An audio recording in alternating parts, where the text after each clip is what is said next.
भारत में पीएम नरेंद्र मोदी ने चुनाव जीता तो दुनिया के तमाम देशों ने बधाई देने के लिए लाइन लगा दी। इसी कड़ी में ताइवानी राष्ट्रपति ने भी पीएम मोदी को जीत की बधाई दी, जिसका जवाब पीएम मोदी ने दिया, उनका शुक्रिया अदा किया और लाई चिंग-ते से कहा कि आपके इस बधाई के लिए बहुत बहुत शुक्रिया और हम उम्मीद करते हैं कि जिस तरह से आप मिलकर काम करने की बात कर रहे हैं, हम उसे आगे बढ़ाएंगे। ताइवान के राष्ट्रपति लाई चिंग-ते ने पीएम से कहा था, आपकी इस अप्रत्याशित जीत पर बहुत बधाई और उम्मीद करते हैं कि भारत ताइवान मिलकर इंडो पैसिफिक क्षेत्र में शांति और समृद्धि की वकालत करेंगे।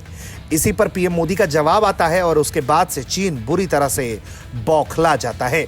इस पर चीन के विदेश मंत्रालय ने प्रेस कॉन्फ्रेंस करते हुए कहा है कि ताइवान का कोई राष्ट्रपति ही नहीं है।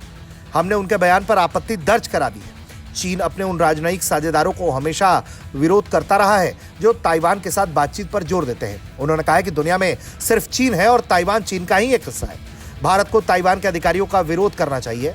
हमने पीएम मोदी की टिप्पणी का विरोध किया है। चीन पहले से ही ताइवान को लेकर आक्रामक है, क्योंकि इस वक्त जो चीन के राष्ट्रपति हैं लाई चिंग-ते, वो कट्टर चीन विरोधी माने जाते हैं और यही वजह है कि जिस तरह से पीएम मोदी ने ताइवानी राष्ट्रपति के सोशल मीडिया पर दी गई बधाई का जवाब दिया, उस पर चीन बुरी तरह से बौखला गया है। चीन सीधे तौर पर कह रहा है कि ताइवान के साथ किसी भी तरह की बातचीत का वो विरोध करता है, क्योंकि चीन ये मानता है ताइवान जैसा कोई देश नहीं है, बल्कि ताइवान चीन का ही हिस्सा है। चीन ने यह भी कहा है कि उसने भारत के सामने अपना विरोध दर्ज कराया है, क्योंकि भारत के प्रधानमंत्री ने कथित तौर पर कहे जाने वाले राष्ट्रपति जो ताइवान के हैं, उनके संदेश का जवाब दिया है।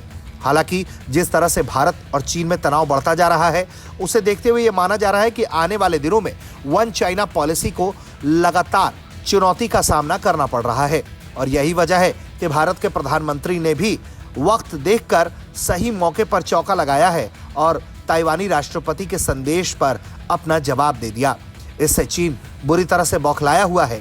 उसका विदेश मंत्रालय विरोध दर्ज करा रहा है, लेकिन जितनी मिर्ची भारत को इस वक्त जीत के बाद चीन को लगानी थी, उसने ये काम कर दिया। ब्यूरो रिपोर्ट, भारत तक।